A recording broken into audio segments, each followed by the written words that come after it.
मतलब तुम लोग समझ लो इस पूरे स्टोरी के लिए मैं ही खुशवंत सिंह जी हूँ।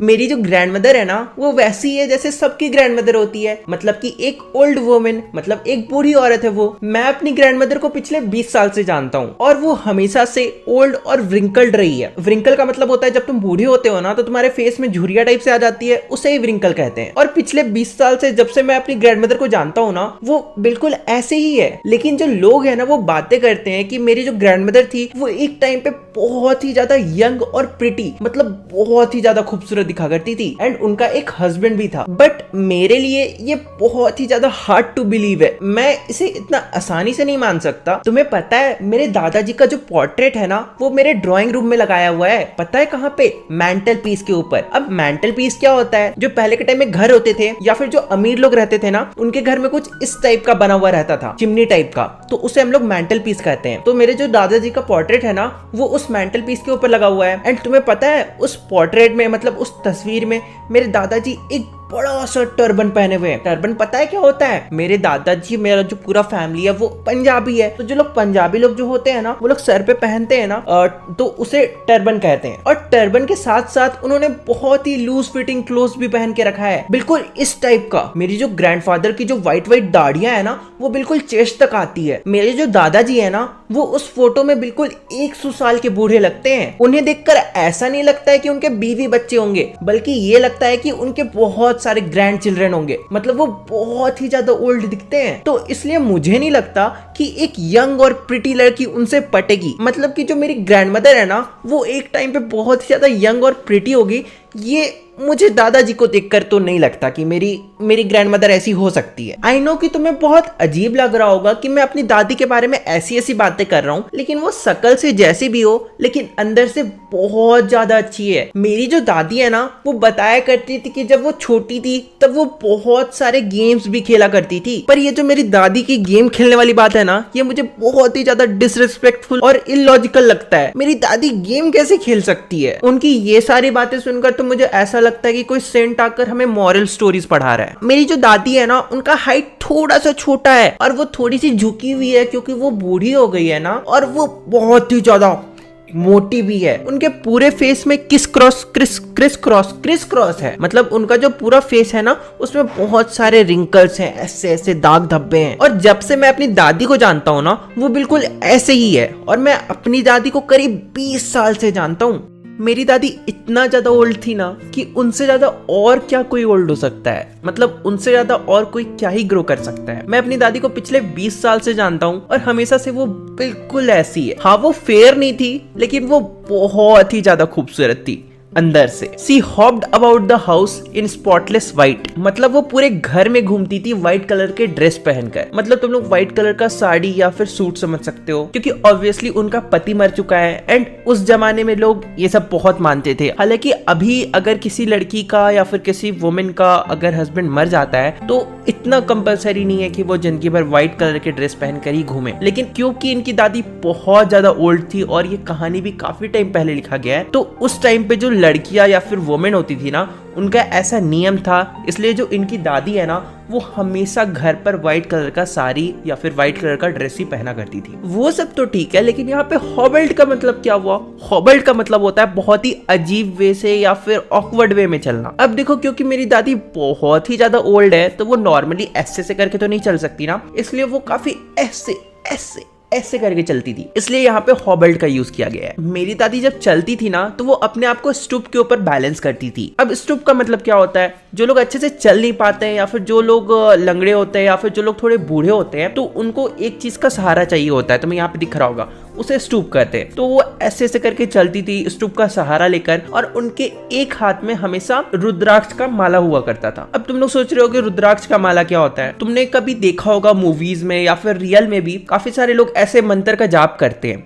एक माला लेकर, उसे रुद्राक्ष का माला कहते हैं। तुम्हें यहाँ पे दिख रहा होगा। मेरे दादी के जो सिल्वर लॉक्स थे ना वो उनके पूरे फेस में ऐसे उलझे रहते थे। सिल्वर लॉक्स क्या होता है तुम्हें नहीं पता? हाँ ताला चाबी, सही समझ रहे हो, गलत समझ रहे हो यार।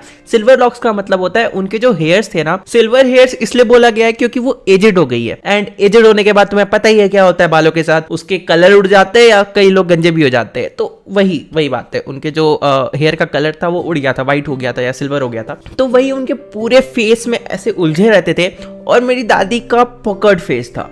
पकड़ का मतलब क्या होता है, इसको पकड़ फेस बोलते, ओके। तो मेरी दादी का फेस कुछ ऐसा ही था। मेरे दादी के लिप्स हमेशा मूव करते रहते थे, लेकिन उनका जो प्रेयर था ना वो किसी को भी सुनाई नहीं देता था। मतलब वो मन ही मन में गाती थी, बट उनके जो लिप्स थे ना वो हमेशा मूव करते रहते थे, मतलब एकदम इनऑडिबल प्रेयर जैसा। मेरी दादी बहुत ही ज्यादा पीसफुल और काम थी, बिल्कुल winter landscape in the mountain जैसे कि व्हाइट कलर का स्नो होता है ना, वो कितना ज्यादा पीसफुल और काम होता है, वैसे ही मेरी दादी भी थी। तुम्हें पता है, मैं और मेरी दादी हम लोग बहुत ही अच्छे दोस्त हैं, और जब से मेरे पेरेंट्स मुझे छोड़कर सिटी में रहने चले गए तब से मैं अपनी दादी के साथ हूँ। और रोज सुबह मेरी दादी ही है जो मुझे स्कूल के लिए उठाया करती है और तैयार करती है। जब मेरी दादी मुझे सुबह उठाकर मुझे तैयार करती थी, मुझे नहलाती थी, तभी साथ साथ वो प्रेयर भी गाते रहती थी। मैं हमेशा अपनी दादी को सुना करता था, लेकिन बस इसलिए सुनता था क्योंकि उनकी आवाज बहुत अच्छी थी, इसलिए नहीं क्योंकि मुझे उसे सीखना था, और मैंने उसे कभी सीखने की कोशिश भी नहीं की। हालांकि ये काफी अलग बात है कि मेरी दादी भी चाहती थी कि मैं उस प्रेयर को सीखूं। पता है, स्कूल जाने से पहले दादी मुझे हमेशा एक वुडन स्लेट देती थी जिसके ऊपर मैं लिख पाऊं। स्लेट का मतलब तो पता ही होगा ना। और वो हमेशा उसे वॉश कर और प्लास्टर लगाकर रखती थी ताकि मैं हर रोज उसे स्कूल ले जा पाऊं। साथ ही में एक येलो कलर का चौक देती थी, एक रेड पेन देती थी और एक अर्देन इंक पॉट भी देती थी। अर्देन का मतलब होता है मिट्टी का बना हुआ इंक पॉट। वो सभी को अच्छे से साथ में बांधकर मेरे बैग में रख दिया करती थी। देखो यहाँ पे बैग तो नहीं दिया हुआ है, यहाँ बंडल लिखा हुआ है, उतना फर्क तो नहीं पड़ता, लेकिन फिर भी मैं बता दिया। बंडल का मतलब झोला भी हो सकता है, या हो सकता है वो रस्सी से सबको बांध कर भी दे देती होगी। पता है, दादी हर रोज सूखी मोटी चपाती के ऊपर बटर और चीनी लगाकर मुझे खाने के लिए ब्रेकफास्ट में देती थी। पता है, सूखी मतलब कि स्टेल क्यों बोल रहा हूँ, क्योंकि वो चपाती जो थी ना वो पहले की थी, मतलब कल रात की या फिर कल की मुझे खानी पड़ती थी। और फिर ब्रेकफास्ट करने के बाद मैं अपनी दादी के साथ स्कूल की तरफ निकल जाता था, और मेरी दादी हमेशा साथ में एक स्टेल चपाती मतलब कल की चपाती अपने साथ लेके मेरे साथ स्कूल जाती थी, ताकि हम स्ट्रीट डॉग्स को वो चपाती दे सके। तुम्हें पता है, मेरी दादी हमेशा मेरे साथ स्कूल क्यों जाती थी? क्योंकि जो मेरा स्कूल था ना वो टेंपल के साथ जुड़ा हुआ था, और जो सबसे पहला क्लास लगता था ना उसमें जो उस मंदिर के पुजारी थे ना वही हमें आके पढ़ाया करते थे। और वो जो पुजारी थे ना वो हमें अल्फाबेट्स भी सिखाते थे और मॉर्निंग प्रेयर्स भी सिखाया करते थे। जब तक हम बच्चे वरांडा में बैठकर प्रेयर्स गाते थे और अल्फाबेट सीखते थे, तब तक मेरी दादी स्क्रिप्चर्स पढ़ा करती थी, मतलब वही रिलीजियस बुक्स कह सकते हो तुम लोग उसे। जब मेरी पढ़ाई खत्म हो जाती थी और मेरी दादी भी स्क्रिप्चर्स पढ़ लेती थी, उसके बाद हम लोग साथ में मिलकर घर की तरफ जाने लगते थे। लेकिन हमेशा की तरह जो टेंपल डोर है ना उसके पास कुत्ते हमारा वेट करते रहते थे। वहां पे मेरी दादी उन कुत्तों को रोटियां देती थी, लेकिन जो कुत्ते थे ना वो आपस में झगड़ा करने लगते थे कि मैं खाऊंगा मैं खाऊंगा मैं खाऊंगा, और झगड़ा करते करते जो कुत्ते थे ना वो हमें हमारे घर तक फॉलो करते थे इन होप कि हम उन्हें और कुछ खाना दे सके। पता है, वो भी ग्राउल करते हुए। ग्राउलिंग का मतलब पता है ना, जो कुत्ते ऐसे आवाज निकालते हैं। मेरे से नहीं होगा, मैं कुत्ता दिख रहा हूँ तुम लोग को? हद है यार। जब मेरे पेरेंट्स कंप्लीटली सेटल हो गए सिटी में, तब उन्होंने मुझे और मेरी दादी को घर बुला लिया। लेकिन वो पॉइंट मेरी और मेरी दादी के रिलेशनशिप का एक बहुत बड़ा मेजर टर्निंग पॉइंट था, क्योंकि उसके बाद हालांकि हम सेम रूम में रहा करते थे, लेकिन मेरी दादी मेरे साथ कभी भी स्कूल नहीं जाया करती थी, क्योंकि मुझे लेने एक मोटर बस आता था, मतलब बस आता था। और हाँ, अब वहां पे कोई स्ट्रीट डॉग्स भी नहीं थे, लेकिन मेरी जो दादी का खाना खिलाने का जो आदत था ना वो गया नहीं। वो मेरे घर के वरांडा पे बहुत सारे स्पैरोज होते हैं ना, उन्हें खाना दिया करती थी। जैसे जैसे टाइम बीतता गया, हम दोनों एक दूसरे से मूव ऑन हो गए, मतलब अब हमारे बीच उतनी बात नहीं होती थी, हम अपने अपने काम में बिजी हो गए। जब भी मैं स्कूल से घर आता था, मेरी दादी मुझसे पूछती थी कि आज मैंने क्या क्या सीखा, और मैं हमेशा उन्हें बताता था कि मैंने कुछ बहुत सारे इंग्लिश वर्ड्स सीखे हैं, वेस्टर्न साइंस के बारे में बहुत कुछ सीखा, आर्चिमेडिस प्रिंसिपल, लॉ ऑफ ग्रेविटी और वर्ल्ड बीइंग राउंड, मतलब ये जो दुनिया गोल है ना इसके बारे में बहुत सारी चीजें सीखी। ये सब सुनकर मेरी दादी बहुत ही ज्यादा अनहैप्पी हो जाती थी, मतलब उन्हें बहुत ज्यादा बुरा लगता था। इसका दो रीजन है। सबसे पहला रीजन क्योंकि वो मेरे स्टडीज में मेरी हेल्प नहीं कर सकती थी और उन्हें ये सारी चीजों में भरोसा नहीं था। दूसरा, उन्हें ये अच्छा नहीं लगता था कि मेरे स्कूल में कुछ भी गॉड से रिलेटेड या फिर स्क्रिप्चर से रिलेटेड पढ़ाया नहीं जाता, बस ये फालतू की चीजें पढ़ाए जाते हैं जो कि उनके लिए कोई सेंस नहीं बनाता। अब तू अपने दादी को लॉ ऑफ ग्रेविटी के बारे में समझाओगे तो तुमको लात जूते तो पड़ेंगे ना। वही मेरे साथ भी हुआ। हालांकि मेरी दादी ने मुझे तो कुछ नहीं किया, लेकिन मेरे इस इंग्लिश स्कूल पे बहुत ज्यादा गुस्सा हो गई। फिर एक दिन जब मैंने अपनी दादी को बताया कि मेरे स्कूल में म्यूजिक भी सिखाया जाता है, वो बहुत ज्यादा परेशान हो गई। उन्होंने कहा कोई भी अच्छे घर के बच्चे या फिर जो अच्छे घर के लोग होते हैं ना, वो कभी भी इस तरह के गंदे काम नहीं करते, क्योंकि मेरी दादी के लिए ये जो म्यूजिक सीखने वाला जो चीज था ना, वो बहुत ही ज्यादा बुरा काम था। उनके अकॉर्डिंग जो भिखारी होते हैं या फिर जो बहुत गरीब लोग होते हैं या बहुत अनकल्चर्ड लोग होते हैं ना, वो लोग इस तरह के नाच गाने वाली चीज सिखा करते हैं। हालांकि वो गलत थी। आजकल के टाइम पे तो लोग डांस के बल पे, म्यूजिक के बल पर कहां से कहां पहुंचते जा रहे, लाखों एग्जांपल्स पड़े हुए हैं। बट उनके मेंटेलिटी के अकॉर्डिंग ये सारी चीज गलत थे और उन्हें बहुत ही ज्यादा बुरा लगता है। हालांकि इस पॉइंट पे मेरी दादी जी ने कुछ भी नहीं कहा, लेकिन ये जो कुछ भी नहीं कहा मतलब ये जो चुप्पी थी ना, उन्हीं में उनकी नामंजूरी थी। मतलब कि ये चीज सुनने के बाद उन्हें बिल्कुल भी अच्छा नहीं लगा था। इस इंसिडेंट के बाद मेरी जो दादी थी ना, उन्होंने रेयरली ही मुझसे कभी बात करा। और इसके बाद जब मैं यूनिवर्सिटी में गया, वहां पे मुझे खुद का एक रूम दिया गया और इस पॉइंट पे मेरी और मेरी दादी के बीच में जो एक कॉमन लिंक ऑफ फ्रेंडशिप था ना, वो भी खत्म हो गया, क्योंकि अब हम साथ भी नहीं रहते थे। बात करना तो छोड़ो, हम एक दूसरे को देख भी नहीं सकते थे। और अब मेरी दादी समझ गई थी कि उन्हें अकेला ही रहना पड़ेगा, लेकिन उन्होंने कुछ ऑब्जेक्शन नहीं किया। वो इस चीज को बहुत ही नॉर्मली टेक करी, मतलब वो इस चीज को बहुत ही नॉर्मली समझ गई और उसके बाद हम अलग हो गए। इसके बाद मेरी जो दादी थी ना, वो सुबह से लेकर रात तक, मतलब सनराइज से लेकर सनसेट तक, वो बस स्पिनिंग व्हील को चलाया करती थी और प्रेयर गाया करती थी। लेकिन बस बीच में आफ्टरनून के टाइम वो एक टाइम उठा करती थी उन स्पैरोज को फीड करने के लिए। दादी ब्रेड को लिटिल टुकड़े मतलब छोटे छोटे टुकड़े में तोड़ लेती थी और ऐसे छिड़क देती थी।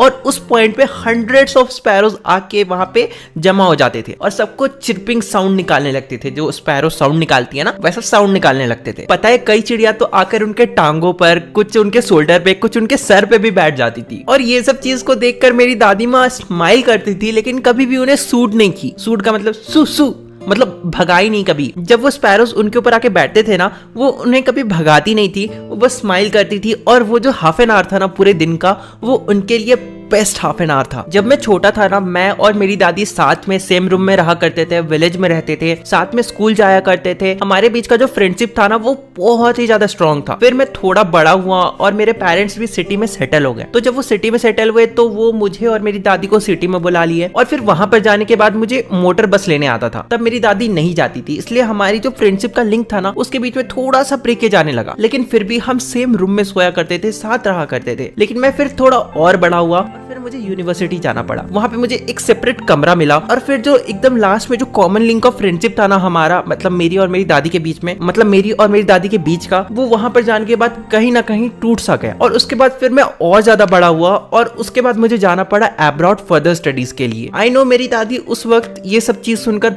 बहुत ज्यादा अपसेट हुई होगी। अब देखो, जो मैं फर्दर स्टडीज के लिए अब्रॉड जा रहा था ना, वो करीब 5 साल का था एंड मेरी दादी इतनी ज्यादा बूढ़ी हो गई थी कि कुछ कह नहीं सकते कि 5 साल बाद जब मैं आऊं तो मैं उन्हें देख पाऊंगा या नहीं, क्योंकि उनकी एज ही इतना हो गई थी ना। तुम लोग समझ ही रहे हो मैं क्या कहने की कोशिश कर रहा हूँ। हालांकि हमें नहीं पता था कि हमारी दादी और कितना दिन जिएगी, लेकिन हमारी दादी को पता था, इसलिए वो मुझे रेलवे स्टेशन तक छोड़ने आती है और फिर भी वो बिल्कुल भी सेंटिमेंटल नहीं होती है, मतलब बिल्कुल भी इमोशन शो नहीं करती है। जब मेरी दादी मुझे छोड़ने के लिए स्टेशन आती है ना, तब भी वो प्रेयर गा रही होती है और रुद्राक्ष के माला को गिन रही होती है। और उसके बाद मेरे जाने से पहले मेरी दादी जो होती है ना, वो मुझे फोरहेड पे किस करती है। और वो जो मोमेंट था ना, वो मेरे लिए बहुत ज्यादा प्रीशियस मोमेंट था और वो मोमेंट को मैं अब भी फील कर सकता हूँ। हालांकि ये सब के बाद जब वो मेरे फोरहेड पे किस करती है ना, जब उनका सलाइवा थोड़ा सा मेरे फोरहेड पे लगता है, ये बिल्कुल एक स्टैम्प की तरह है, जैसे कि शायद ये हमारा आखिरी फिजिकल कांटेक्ट हो। और हो सकता है इसके बाद जब मैं 5 साल बाद आऊं तो फिर से मैं उन्हें देख ना पाऊं या फिर टच ना कर पाऊं। पर पता है, ऐसा नहीं था। जब मैं 5 साल बाद वापस आया ना, तब मैं स्टेशन में अपनी दादी माँ से फिर से मिला और वो बिल्कुल भी एक दिन भी एक्स्ट्रा बूढ़ी नहीं लग रही थी। मतलब वो बिल्कुल भी एक दिन भी एक्स्ट्रा ओल्ड नहीं दिख रही थी। जैसा मैं 5 साल पहले उन्हें छोड़कर गया था ना, 5 साल बाद जब मैं आया तब भी वो बिल्कुल वैसी की वैसी ही थी। और जब मैंने उन्हें हक किया ना, तब मैं उनके रिसाइटिंग प्रेयर्स को सुन पा रहा था अपने कानों में। और पता है, अभी भी उनका शेड्यूल बिल्कुल पहले की ही तरह था। अभी भी वो स्पैरोस को कुछ वो ब्रेड के क्रम्स दे रही थी खाने के लिए, लेकिन इस बार वो हल्का हल्का सा उन स्पैरोस को डांट भी रही थी जब वो उनके ऊपर आके बैठ जा रहे थे। ऐसे मतलब प्यार से, मतलब ऐसे नहीं कि भागो सू सू सू, ऐसे नहीं, मतलब चलो जाओ यहाँ से, ऐसे मत करो। हालांकि मेरी दादी के इवनिंग रूटीन में कुछ तो चेंज था। इवनिंग के टाइम पे वो आसपास की औरतों को जमा करती करती है, वुमेन्स को जमा करती है, एक ढोल को, पुराने ढोल को कहीं से लाती है और उसे बजाकर गाना शुरू कर देती है। क्योंकि स्टार्टिंग मेरी दादी तो कहती थी कि अच्छे लोग जो होते हैं ना वो लोग गाना नहीं गाते हैं, जो बस बुरे लोग होते हैं, गंदे लोग होते हैं, अनकल्चर्ड लोग, भिखारी लोग होते हैं, बेगर्स लोग होते हैं, वो लोग गाया करते हैं। लेकिन इस मोमेंट पे मेरी दादी खुद इंटरेस्ट के साथ ढोल बजा बजा कर गा रही थी। लेकिन पता है दादी घंटों तक उस ड्रम्स को ऐसे बजाए जा रही थी।